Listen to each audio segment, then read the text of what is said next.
pessoal, sejam todos bem-vindos a mais um episódio do podcast do Clube da Misha. Eu sou o Tarcísio, vosso host, e como sempre é bom estar com vocês. Obrigado pelo vosso carinho, a vossa atenção, o vosso tempo. Um especial abraço para os nossos ouvintes. Nós temos ouvintes de tantas partes do mundo, Europa, América, Ásia, pela África. Não se esqueçam de seguir nas nossas redes sociais e pronto, marcar a vossa presença, né? Para nós mantermos o nosso contacto assim de forma mais pessoal e mais carinhosa, né? Por aí. Mais uma convidada especial para hoje. Eu tenho comigo Indira Fernando, que é advogada. Ela vai nos auxiliar aqui a perceber essas questões sobre imigração, direito migratório e também alguns outros aspectos como direito laboral. Pronto, vamos aqui girar em torno das questões que podem auxiliar quem pensa em ir para Portugal, trabalhar em Portugal, obter a residência em Portugal e tudo mais. Então, muito obrigado, Indira, seja bem-vinda. Obrigada ao Clube da Misha por me dar a oportunidade de estar aqui no podcast com vocês para falarmos sobre questões migratórias e auxiliarmos aqueles que estão a pensar em emigrar para Portugal. Boa, Indira, que agradeço por teres aceito o convite. E pronto, eu tenho a certeza que vamos auxiliar muita gente, vamos tentar também conectar as pessoas que não te conhecem ainda às tuas redes para dar sequência ao trabalho excelente que estás a fazer com as tuas redes, com a tua abertura, né, para apoiar pessoas aí através do teu novo formato no Instagram, que são as lives 1 minuto com a doutora, né? Então, podemos começar? Sim, claro. Boa, vamos lá então.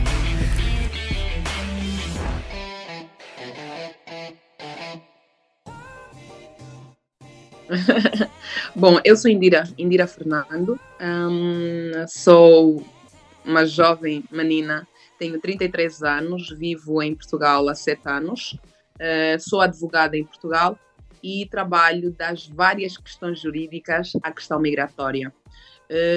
Vim para aqui primeiro para estudar, fiz o meu mestrado aqui, as minhas pós-graduações e o meu doutoramento, decidi ficar em Portugal e trabalhar. E hoje trabalho como advogada em Portugal, mas bastantes pessoas batem a minha porta, desde angolanos a todos os outros da lusofonia, cabo-verdianos, brasileiros, à procura de mais informação sobre como e em que contexto emigrar. Por isso, decidi criar no meu Instagram, Indira Fernando, um quadro que é 1 minuto com a doutora.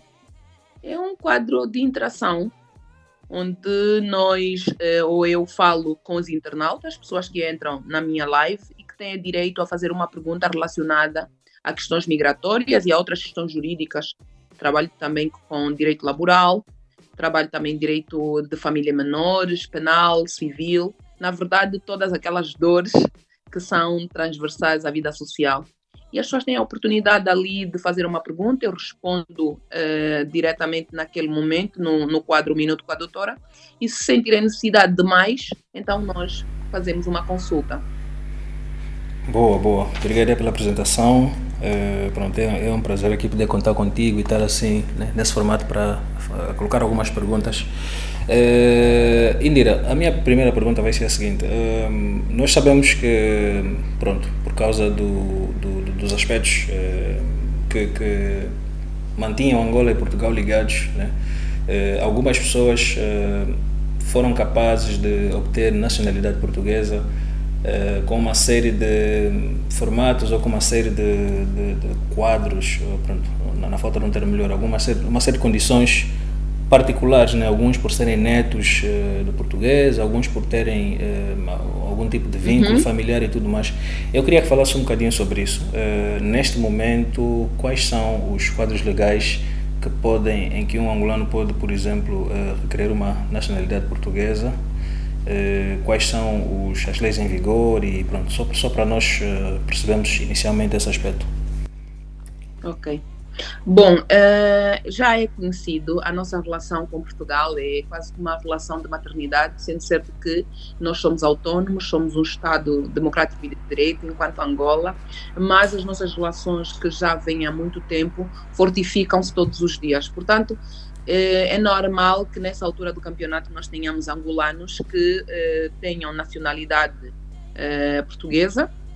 A nacionalidade portuguesa pode ser requerida pelos angolanos pelo tempo de permanência, que seria angolanos que saem de Angola e vêm a viver para Portugal e que devem estar em solo português há pelo menos 5 anos, e depois desses 5 anos, com uma residência legal, podem requerer um pedido de nacionalidade por tempo de permanência. É também possível fazer o pedido de nacionalidade para angolanos que nasceram no Estado angolano antes de 1975, a altura em que Angola se transformou em país independente. Desta feita, para estas pessoas, elas têm que ter, primeiro, um registro que diga que nasceram antes de 75, quando Angola ainda era uma colônia de Portugal, sendo certo que nessa altura Angola fazia parte de Portugal, portanto era uma extensão do solo português, e nesta altura a pessoa que nasceu antes de 75 e que quer requerer a sua nacionalidade deve fazer um pedido a partir do registro que tem. É necessário nós confirmarmos esse registro e a transcrição, atenção, a transcrição desse registro aqui nos registros centrais de Portugal. Porque se Angola antes era uma província de Portugal, quando nós éramos registrados em Angola antes de 75, existia a necessidade daquele registro ser transcrito aqui no país, né? Na sede do país, que seria Portugal, e só é possível assim. Ora, mas também existe a possibilidade de requerer a nacionalidade a partir dos pais para os filhos de pessoas que nasceram antes de 75. Também é possível para os netos, a partir dos seus avós, porque muitos de nós somos dessa nova geração, temos 20, 21 anos, temos 18 anos, para requerermos esta nacionalidade a partir dos nossos avós, é porque eles já tiveram um tempo de vida nessa colônia de Portugal que era Angola. Para isso, também é fundamental ter a certidão de nascimento do avô, a certidão de nascimento do pai e requerer a transcrição desta certidão em Portugal para poder depois fazer o pedido de nacionalidade. Boa, então nomeaste aqui essa expressão está correta, quadros legais ou existe um termo? São as tipologias para os pedidos de nacionalidade, para requerer a nacionalidade, mas eu ainda devo dizer que é possível também requerer a nacionalidade para crianças que nasçam em Portugal e que tenham, por exemplo, o pai e a mãe angolanos em Portugal, mas a viver aqui de forma ilegal. Estas crianças nascem em solo português, têm direito à nacionalidade. Os pais devem requerer a nacionalidade dessa criança, ainda que estejam em situação de ilegalidade os dois. Também é possível, por exemplo, e tem acontecido muito, as nossas irmãs vêm ter os bebês aqui em Portugal, e se um dos pais, um dos progenitores estiverem em solo português de forma legal, também é condição para que esta criança requeira a nacionalidade. Claro que aqui estamos a falar que estes pais devem estar pelo menos em solo português há 1 ano, tanto o pai quanto a mãe, ou o pai ou a mãe, não precisam ser os dois. Aquele que estiver aqui deve estar aqui de forma legal há pelo menos 1 ano. Quando essa criança nasce, já é possível requerer a nacionalidade para esta criança. Para a criança, não para os pais, para a criança. Ok, boa. Por causa do... Eu tive a oportunidade de conversar sobre um podcast, em um podcast com um agente imobiliário que nos explicou as condições pelas quais se podem adquirir casas em Portugal quando não se é residente, E pronto, esta outra, o que estamos aqui a falar agora então vai culminar bem com o que estamos a falar. Então algumas perguntas que eu tenho são minhas, são no segmento do primeiro podcast e pronto, estamos aqui a tentar cobrir o máximo de dúvidas. A questão da permanência em solo português, obviamente que a pessoa pode obter um visto, né? Um visto com uma duração estipulada, seja para passeio ou para alguma outra condição, visto de estudante, visto de doenças, e depois tem também residência. Então eu queria que falasse um bocadinho sobre esses dois instrumentos, quais são as opções dentro dos vistos e depois residência, né? Se pode obter uma residência sem estar em solo português a partir de Angola, se tem que chegar e depois iniciar o processo, quais são os tipos de residência que se podem requerer e pronto, os trâmites. Bom, são duas questões que estão desassociadas, porém que convergem, ou melhor, estamos a falar de visto e depois estamos a falar de residência. O visto é o início do processo que irá culminar com uma residência, mas nem sempre um visto culmina com uma residência. Se nós estivermos a falar, por exemplo, de um visto de turismo, que é um visto normalmente de 90 dias a 120 dias, este visto nem sempre irá culminar numa obtenção de residência. Então, por exemplo, uma pessoa que pensa em sair de Angola para vir para Portugal passear, como nós muitas vezes já fizemos, essa pessoa vai pedir ao consulado português que lhe seja atribuído um visto de turista. Para o visto de turista não existe uma estrutura de residência. Por quê? Porque a pessoa vem e vai sair do país, tem aqui alguma coisa pontual para fazer, veio visitar, veio passear e tem que, terminado o tempo dado pelo consulado, sair do solo português. Há uma outra situação, uma pessoa que requer um visto de estudante. O visto de estudante é mesmo um visto de estudante, não é um visto migratório, apesar de ser um visto que te culmina com uma residência. Por quê? Quando você faz um pedido de visto do ensino superior, e é fundamental dizer que o visto de estudante pode ser visto de estudante do ensino superior ou visto de estudante do ensino de base. Se for um visto de estudante do ensino superior, a formação normalmente são 3 anos, mas a residência que o Estado português te dará é uma residência de 1 ano renovável de 1 em 1 ano até o 3º ano. Ok? Pode acontecer de fazer um pedido de visto para estudante do ensino de base. Uma criança que entra para solo português, por exemplo, para fazer o 6º ano, faz o 6º ano. Depois de entrar, normalmente, essa estrutura de visto de estudante, o próprio consulado estabelece uma relação com os serviços de imigração e fronteiras, chamado SEF em Portugal, para que exista esse link. A criança entra com um visto de 350 dias, 320 dias, 120 dias, mas já com uma indicação para ir a um posto consular do SEF para obter a sua residência. Ok? Boa. Então, podemos aqui falar também do visto que é para aposentados ou para empreendedores. O Estado português tem o visto D2, que é criado para pessoas que, vamos pensar que os nossos pais normalmente são as pessoas que nós conhecemos com um bocadinho de idade, têm 65 anos, têm já a sua aposentadoria em Angola e querem vir viver o tempo de vida que têm em Portugal. Podem vir desde que consigam confirmar no início ao consulado português que têm o equivalente ao salário mínimo português de forma regular, ou seja, todos os meses recebem, por exemplo, 705 euros, que são o salário mínimo em Portugal, e mais o remanescente de 40 euros por dia que vão gerir para se manter aqui. Essas pessoas têm aqui alguns dos critérios que se pede para requerer um visto de aposentadoria. O mesmo que estamos a falar para estas pessoas, poderemos falar para as pessoas que pensam em investir em solo português.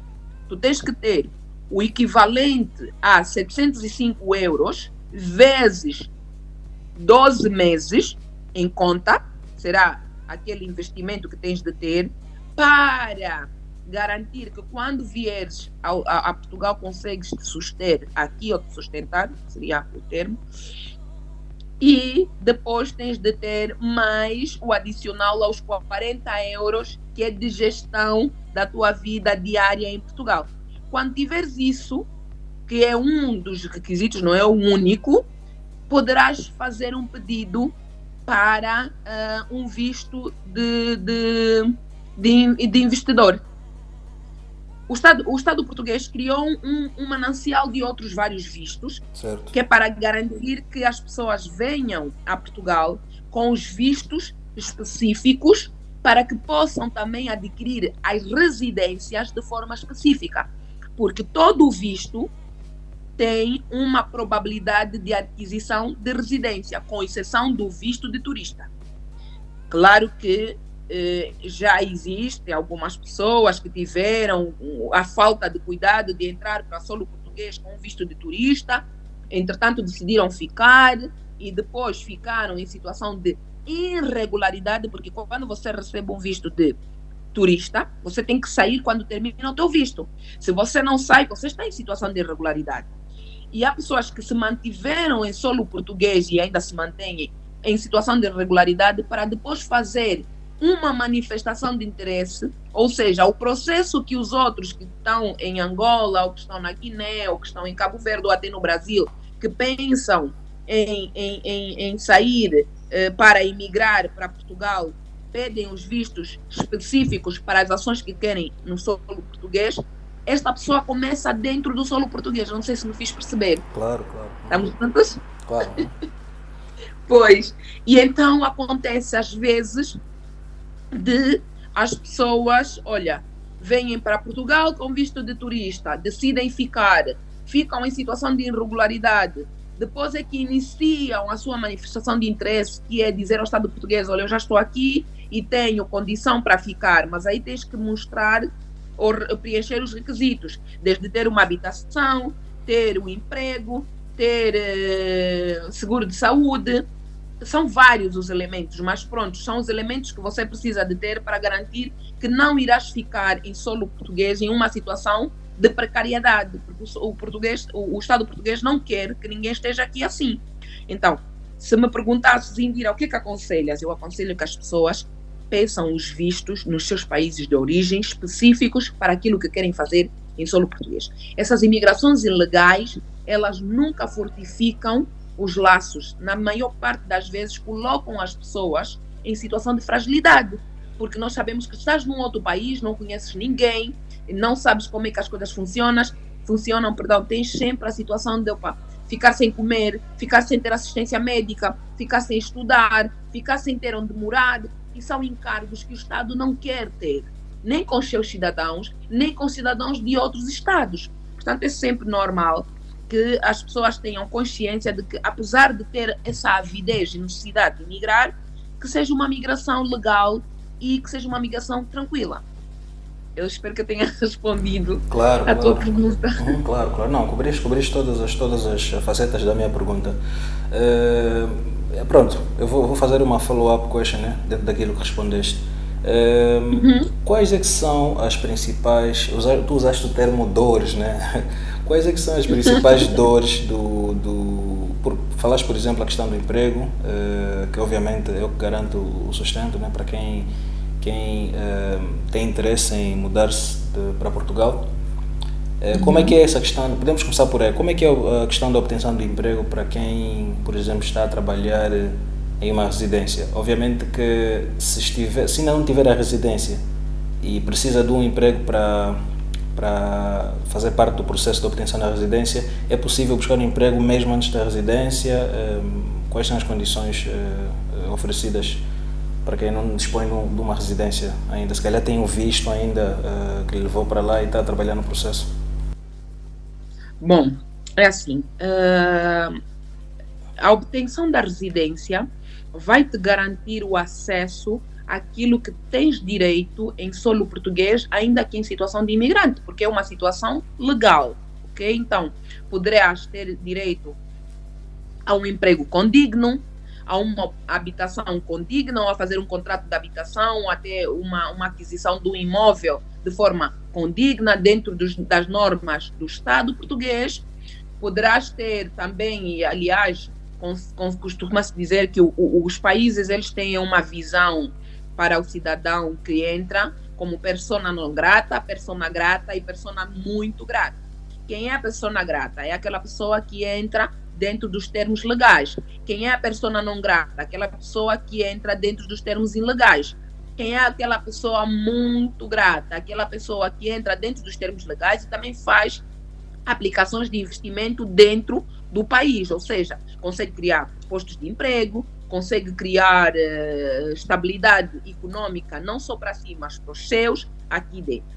Mas se tu entras como uma persona não grata ou entras e ficas aqui em situação de ilegalidade, primeiro é que as dores passam por não conseguires ter um emprego condigno, não conseguires que te remunerem ou que te paguem, que te deem um salário dentro dos termos legais, porque aquele que é a entidade empregadora já sabe que você está aqui numa situação crítica, não consegues ter uma habitação condigna, por quê? Porque não tens dinheiro para ter uma casa em condições, não tens dinheiro para ter um quarto em condições, tens bastante dificuldade de ter acesso à saúde. Claro que aqui é fundamental dizer, e isso é uma parte que me toca de forma especial, porque trabalho com direitos humanos, e os direitos humanos nos colocam na posição de que todos têm direito e devem ter acesso à habitação, à saúde e à educação, que são situações fundamentais para se manter. Mas se tu estás num solo português de forma ilegal, ou qualquer outro país, não precisa de ser em Portugal, tu tens dificuldades em aceder a estes que são os teus direitos. E muitas vezes eles até são coartados. Nós temos muitas pessoas que nos procuram e que, olha, o patrão tinha que lhe pagar 705 euros, só lhe pagou 200 euros e mandou-lhe para a rua. O patrão manda-lhe trabalhar mais do que 8 horas, que é o normal, trabalha 16 horas, mas não lhe paga os abonos ou as horas extras. São variadíssimas as situações que passam por ser essas dores que eu falo em relação à imigração ilegal. É também fundamental dizer que, eu não sei, eu às vezes as pessoas falam comigo e dizem assim, tu és às vezes muito realista, mas eu prefiro ser, porque é o que eu gostaria que as pessoas tivessem comigo, essa conversa, se eu estivesse do outro lado. Claro. Vende-se um sonho de que a imigração é uma beleza, mas a imigração é dura. Estamos a deixar as nossas famílias, estamos principalmente, por exemplo, para nós angolanos, que temos o hábito de conviver e viver juntos. O tio, o primo te dá um pão, te dá um chá, te dá uma cadeira. Aqui não é assim. Na imigração nós deixamos para trás a nossa família, então já temos a dor da solidão de estarmos sozinhos. A falta de capacidade monetária, dinheiro, não tem ninguém que te empresta porque todo mundo está a trabalhar para ter, percebes? O mínimo aqui é fundamental, então não sabes a quem ir pedir. A frustração de saíres da Angola como técnico superior e vir aqui trabalhar no subemprego, porque o imigrante trabalha sempre, com algumas exceções. O imigrante normalmente tem que fazer aquele trabalho que nunca faria no seu país. O processo de imigração te leva a conviver com uma realidade completamente diferente do que é o sonho. Nem sempre na imigração você formou-se em direito, como é o meu caso. Tenho as minhas formações todas em direito e posso exercer e trabalhar como advogada. Há quem formou-se em direito e não conseguiu, percebes? Há quem é médico e não consegue trabalhar num hospital. Há quem é economista e não consegue trabalhar numa banca ou num banco e está a fazer aquele trabalho de fabril, por exemplo. Não que seja um menos trabalho, não que seja que tenha menos valor, mas tu pensas que vais trabalhar naquilo que te formaste e muitas vezes não trabalhas naquilo que te formaste, percebes? Claro. Tens que te reinventar. A imigração te dá essa visão. Eu acho que o acrônimo da imigração tem que ser nos reinventarmos. Boa. Obrigado aí pela observação. Outra questão, Indira, sobre a questão da aquisição de imóveis. Quem adquire um imóvel em Portugal automaticamente está able ou está em posição favorável para obter A residência, A residência? existe, tem que ser um certo valor do imóvel, como é que essa parte funciona? Sim, olha, aqui tem duas situações. Nós podemos estar aqui a falar, por exemplo, do visto Golden.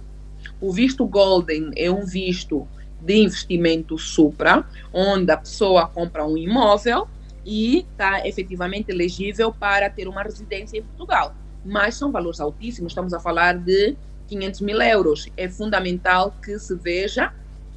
Depois, tem que ver com qual é que é a região de Portugal que vais comprar o imóvel. A nova lei de investimento determina que para os vistos Goldens são 500 euros, mas para as áreas que não sejam, por exemplo, ou melhor, são 500 euros para Lisboa, Porto e as ilhas, contando que não seja para habitação, ou seja, não vais comprar uma casa, tens que criar um posto de emprego, tem que ser alguma coisa relacionada com business, ok? Se estivermos a falar, por exemplo, de comprar uma residência no interior de Portugal, estamos aqui a falar, por exemplo, de 250 mil euros para uma residência que tem que ser nas áreas do interior de Portugal, desde Évora, Beja, Porto Alegre, Viseu, Coimbra, ok? Para investimento. Esse é um dos pressupostos. Depois disso, há outros vários pressupostos que é fundamental dizer. Nós às vezes dizemos sempre assim, numa conversa de bar tudo é prático, tudo pode, tudo acontece. Mas na lei nem sempre é assim. Há critérios que a pessoa tem que responder para que consiga se transformar legível para aceder àquele direito. Então, posso comprar uma casa? Pergunta, posso comprar uma casa em Portugal e direi automaticamente ter uma residência? Depende. Depende da casa, depende do lugar onde vais comprar a casa, depende do budget ou do investimento que fizeste para comprar aquela casa, que te colocará na situação de elegibilidade para ter uma residência permanente. Também é fundamental dizer que as residências elas podem ser temporárias ou permanentes, dependendo dos requisitos, dependendo de como tu fazes a aplicação do teu visto, tu podes ter uma residência permanente ou uma residência temporária. Para aquelas pessoas que estão a fazer investimentos na escala que eu falei de 500 euros, 500 euros, 500 mil euros, ai, papai, de investimentos altos, e sim, a pessoa pode requerer uma residência permanente. Desde logo, não só a residência permanente, como também um processo que é muitas vezes aquilo que alguns dos imigrantes conseguem, que é o reagrupamento familiar, conseguir manter a sua família, não só para si, mas para os seus. Pois. Pois então é por aí. Boa, não, estou aqui a ver. Eu tenho mais duas perguntas, né? E pronto, okay. Se calhar pode surgir uma terceira pergunta, né? Dentro das tuas respostas. Mas fala-me um bocadinho sobre a questão da residência e depois nacionalidade. Qual é, imagina que uma pessoa dispõe de uma residência e pronto, vive em Portugal e está tudo ok. Quando é que esta residência se transforma em uma nacionalidade? Há essa necessidade? Quais são as possibilidades? Eu quero perceber aí, primeiro, se há diferenças nos direitos que a pessoa tem entre ser residente e ser português, né? E depois em condições é que há essa possibilidade de passar para um quadro para outro, de um quadro para outro, desculpa. Ok. Bom, como falamos há um bocadinho de tempo, as residências elas podem ser temporárias ou permanentes. Vamos pensar numa pessoa que entrou para o Estado português, por exemplo, como estudante e vem com pedido de visto de estudante de licenciatura. A licenciatura em Portugal ela é feita em 3 anos. Em 3 anos você tem uma residência a renovar-se. Vai renovar 1 ano, 2 anos, 3 anos. A lei diz que ao 5º ano de vida efetiva, ou ao 5º ano de residência legal em Portugal, tu podes requerer a tua nacionalidade. Tens 3 anos. Decides fazer um mestrado. Um mestrado só mais aí 2 anos, 1 ano e meio. Estamos a fazer o quê? 4 anos e meio. Uhum. Entretanto, tens que fazer, vamos pensar, cadeiras ou porque tiveste algum interregno no tempo e não aconteceram aquelas formações no tempo que deviam ser. Eram para ser 3 anos, passaram a ser 4 anos a licenciatura. Eram para ser 2 anos de mestrado, passaram a ser 3 anos. Estamos aqui a fechar 5 anos. É fundamental dizer que, para a contagem de tempo do indivíduo que quer requerer nacionalidade por tempo de permanência em solo português, é fundamental dizer assim: você precisa de perceber que não é a partir da tua manifestação de interesse para aquelas pessoas que vêm com visto de turista que é feita a contagem do tempo. Às vezes você recebe a tua residência em maio de 2020 e tu estás a achar que em maio de 2025 tens 5 anos em solo português, não é? Mas nem sempre essa contagem é feita assim. Depende de o tempo em que o solo português ou que o Estado português determinou que é o tempo que conta para ti. Por isso, normalmente eu aconselho aos constituintes a que se façam um requerimento ao CEF a pedir uma declaração de tempo de contagem. Essa declaração de tempo de contagem vai dizer assim: realmente a pessoa teve 3, 4, 5 residências e está já em situação de elegibilidade para fazer o pedido de nacionalidade, o tempo de permanência. Ou tu estás a contar 5 anos e eles estão a contar 3 anos ou 4 anos, porque em alguma altura houve um momento que tu não renovaste a residência no tempo devido, ou que ficaste irregular, e tem acontecido bastantes vezes. Por quê? Porque nos últimos tempos, com um índice alto de imigração para Portugal, o SEF, que é o Serviço de Fronteiras Estrangeiro, nem tem sempre conseguido responder à expectativa. Então, muitas pessoas tinham que renovar as suas residências em 1 mês, vão renovar em 3, em 4, em 5 meses. Durante aquele tempo, você está irregular, o SEF não está a contar. O SEF vai te contar quando tu puderes e conseguires fazer a renovação do teu título de residência. Portanto, pode acontecer de você estar a contar 5 anos e o CEF estar a contar 3, 4, 5 anos. 3,5, por exemplo. Qual é que é a diferença entre ter uma nacionalidade e ter uma residência? Depende.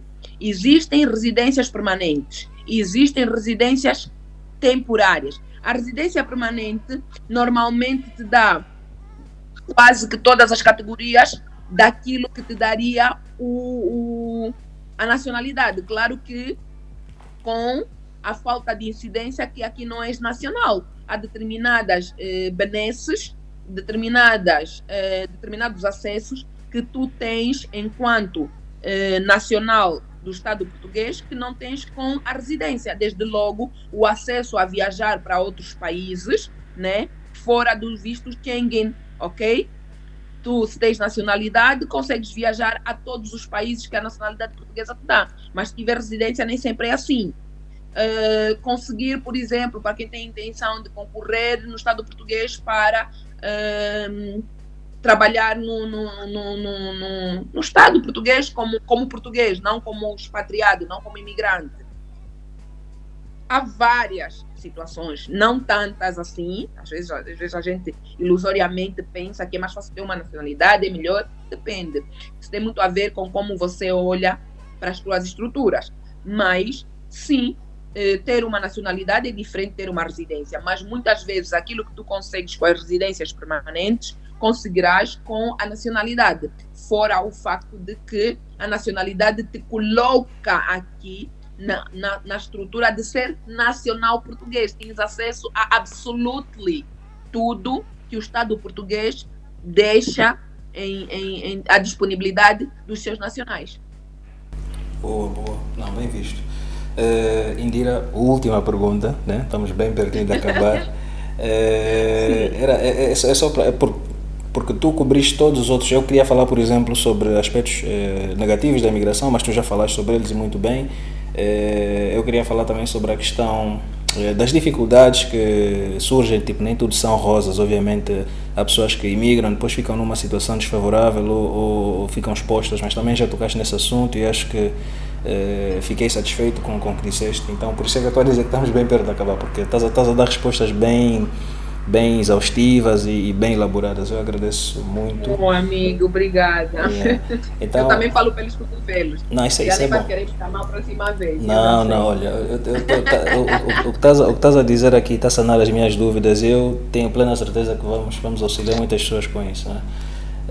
Deixa-me saber do seguinte, como é que tu vês, eu ouço inúmeras vezes pessoas a falarem que Portugal, né, obviamente é um país que pertence à Europa, mesmo na região Schengen, comunidade europeia e tudo mais, não é das maiores economias, então é muito comum, fala-se muito de pessoas de Portugal, portugueses que vão para outros países da Europa buscar, às vezes assim, empregos com melhor remuneração e melhor condições e tudo mais.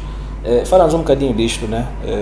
Se é uma coisa que é comum quando os portugueses buscam por outros países dentro da Europa, e depois fala-me também como é que os imigrantes veem isso. Se usam, por exemplo, Portugal, usam, né, no bom sentido da palavra, se usam Portugal como uma fase inicial, uma fase embrionária, exatamente, para depois né, buscar outros territórios para residir, ou então se, pronto, quando as pessoas fazem efetivamente, ficam satisfeitas com o nível de vida que encontram em Portugal, e se é mais comum observar isso em pessoas que imigram ou se nos portugueses, os locais, né? Diz lá. Certo, olha, é assim, meu amigo, eu ao tempo de vida que estou aqui em Portugal, mas também pela experiência que tenho, porque já passei por vários cenários de migração, costumo dizer que nós somos do lugar onde estamos. Nós somos todos potenciais imigrantes e em situação de imigração. Não é uma característica dos países subdesenvolvidos a imigração. Não é uma característica de quem esteja a sofrer no seu país imigrar. Passa por muitos, mas muitos preceitos. Qualquer um tem a sua justificação para emigrar. Tal qual os angolanos imigram de Angola para Portugal, os portugueses saem daqui para a Suíça, Luxemburgo, França, porque estamos todos nós à procura de melhorar as nossas condições e de estarmos nos lugares onde nos sentimos bem. Por isso eu costumo dizer que nós somos do lugar onde nos sentimos bem. Essa que é a verdade. Existe, sim, uma grande estrutura de imigração de portugueses para outras paragens da Europa e do mundo. Por quê? Por muitos fatores. Desde logo, Portugal é um país muito envelhecido. Então, é um país que já está consolidado nas suas bases. Muitas das coisas que nós viemos para aqui procurar, eu falo nós, quando eu falo nós, estou a falar de alguns países em situação de desenvolvimento e emergentes, eles já têm. Mas não é só isso que as populações querem. As pessoas querem mais. Portugal é um país ambicioso para nós. Por quê? Porque nós aqui viemos à procura de melhores condições de vida, políticas públicas de educação, melhor saúde, melhor habitação. Mas chegamos aqui e vemos que temos efetivamente isso, mas há lugares onde podemos ter mais. Então, queremos sair daqui de Portugal e ir para outras paragens. Os portugueses, nascidos em solo português, olham para as suas realidades e ambicionam mais. Então, também vão para outras paragens. Portugal é um país tranquilo a nível de segurança. Portugal é um país com uma economia estável,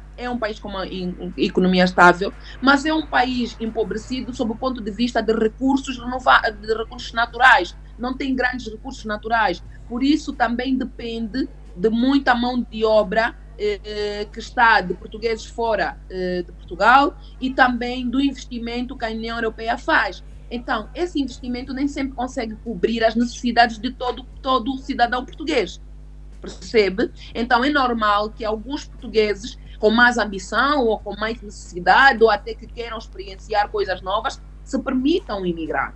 Do mesmo jeito que nós em Angola, apesar de termos recursos como temos, entendemos que quero conhecer um lugar melhor, quero viver melhor com a minha família, quero ter melhor acesso à saúde, à educação e a outros elementos fundamentais para a minha vida, então decido emigrar. A visão que se tem em torno disso é pensar sobre vários pontos de vista. O primeiro é que cada um de nós sabe por que razão imigra. E é fundamental que nós tenhamos consciência do que te leva a imigrar. É preciso você ter um foco na imigração para não te perderes. Mas também é preciso dizer que é fundamental ter um planejamento migratório. Saber para onde é que eu estou a ir. Estou a sair da Angola, estou a ir para Portugal, mas qual é Portugal que eu estou a ir?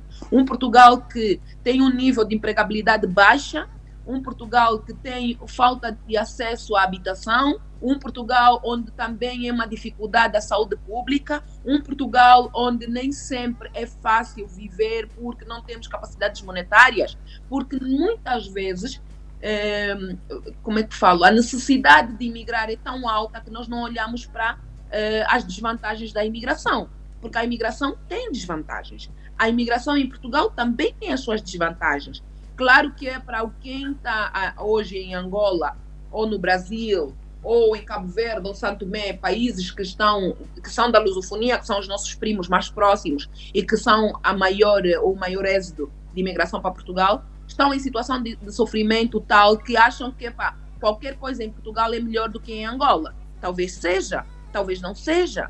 Há pessoas com as quais lido e falo, nestes países que enumerei, que não abrem mão de estar em Angola, de viver em Angola, porque sentem-se bem em Angola. Como há portugueses aqui que também não abrem mão de viver neste Portugal com todas as dificuldades que têm para ir para Luxemburgo, para ir para a Suíça, para ir para a França, porque sobre a estrutura da imigração passa a resiliência, passa a disponibilidade para outros cenários, fora aquele que é o sonho bonito, lindo e maravilhoso de imigrar, encontrar uma casa, encontrar um emprego e ter estabilidade para estar e viver. Uhum. Claro que há outros cenários, mas ainda assim é fortificável a perspectiva de que imigrar faz parte de procurar o melhor para ti. Se é uma situação que tu queres, investa nessa imigração, faça planejamento migratório, faça consultoria migratória, procura saber mais sobre o país para onde queres ir, reavalie as tuas condições e saiba que é sempre bom voltar para o teu lugar e é sempre bom procurar novos lugares. Nós somos do mundo. Boa. Não, concordo plenamente. Indira, eu estou muito satisfeito com as respostas que obtive. Ainda bem que fizemos acontecer, ainda bem que tiveste disponibilidade para nos fazer esse investimento de tempo aqui com o Clube da Misha. Eu agradeço muito. Eu não tenho mais perguntas. Eu quero saber se tu queres tocar em algum aspecto que eu possa não ter tocado, e também saber como é que te encontramos, saber quais são os melhores canais para falar contigo e em que é que tu podes ajudar as pessoas. Ok. Bom, eu primeiro quero agradecer e quero pedir desculpa porque não pude em tempo integral conseguir responder aquilo que era o nosso anseio, mas ainda bem que fizemos acontecer, como tu disseste. Eu sou cidadã do mundo e é uma frase que eu uso para a minha vida: se eu não sirvo para servir, eu não sirvo para mais nada. Nós temos que nos colocar à disposição do outro. O processo de imigração é um processo difícil, é um processo que tem as suas belezas, mas também tem as suas dores. Não é impossível, mas é preciso ter resiliência, é preciso fazer um planejamento migratório. Vou voltar a bater nessa tecla. Eu sei que muitas pessoas não têm capacidade monetária de fazer um planejamento e depois sair para ir para o país, mas então, se não é possível isso, tentem, nós estamos a um clique de tudo. Entrem na internet, procurem o máximo de forma exaustiva de informação do lugar para onde vocês querem ir. Tenham sempre em atenção que é fundamental fazer um pedido de visto legal, queiram e estejam na imigração de forma legal e regular. É a melhor maneira que você tem de amenizar o impacto que pode ser violento da imigração. Por outro lado, eu trabalho como advogada, mas eu costumo dizer que o trabalho do advogado não é só arrecadar dinheiro, não é só receber dinheiro de consultas ou de trabalhos que faz. É também ter um papel social que é desde logo, abraçar e estimular as pessoas a terem um pensamento preventivo em ações que lhes levarão a uma vida tranquila e legal. Então, este também é o meu papel. Eu estou no Instagram, que é Indira Fernando. Estou ali com 1 minuto com a doutora, todas as quintas-feiras. Normalmente é às 14 horas de Portugal e às 15 horas de Angola, por enquanto. Quando muda, eu também normalmente costumo mudar e a informação eu deixo num post no Instagram. É 1 minuto, uma pergunta e uma resposta para quem tem dúvida. Quem quiser mais, podemos marcar uma consulta, mas acima de tudo, eu estou ali porque eu acho que eu tenho um papel, e o meu papel é servir também a quem me procura e que nem sempre tem capacidade de pagar os meus honorários, e não é só sobre dinheiro, é também sobre amor e respeito pelos outros, e eu espero sinceramente que eu possa ou tenha conseguido auxiliar o máximo aqueles que têm dúvidas relacionadas com essas questões ou com outras todas. Então, muito obrigada, meu amigo. Eu espero sinceramente que a gente se possa encontrar em outros cenários, que eu seja convidada, claro, para falar de outros assuntos, que eu não sou só imigração. e muito, muito obrigada. Não se esqueçam, Indira Fernando no Instagram. Boa, perfeito. Indira, nós também, pronto, né? Queremos apresentar a nossa disponibilidade. Se achares que nós podemos auxiliar com alguma coisa, por favor, não hesita, seja um repost, seja uma campanha, algum projeto que queiras fazer. Se achares que o Clube da Misha te pode auxiliar, te pode ser útil de alguma forma, então nós teremos todo o prazer em colaborar. E pronto, estamos aqui, como disse, estamos aqui para isso, estamos aqui para servir e trocar essas sinergias, né? Pessoal, obrigado por ficarem connosco até agora. Não temos mais. Não se esqueçam de seguir as nossas redes, seguir o nosso canal no YouTube com os nossos episódios em vídeo e obviamente nos serviços de audio streaming angolano, que são da Unitel e o Musical. Então fiquem bem, obrigado pelo vosso tempo. Indira? Boa, amigo, eu estou aqui desse lado. Obrigada mais uma vez, um beijão, se cuidem. Estou assim com inveja porque quero e gostava de estar em Angola, mas já já eu volto. Um beijinho, muito obrigada, amiga.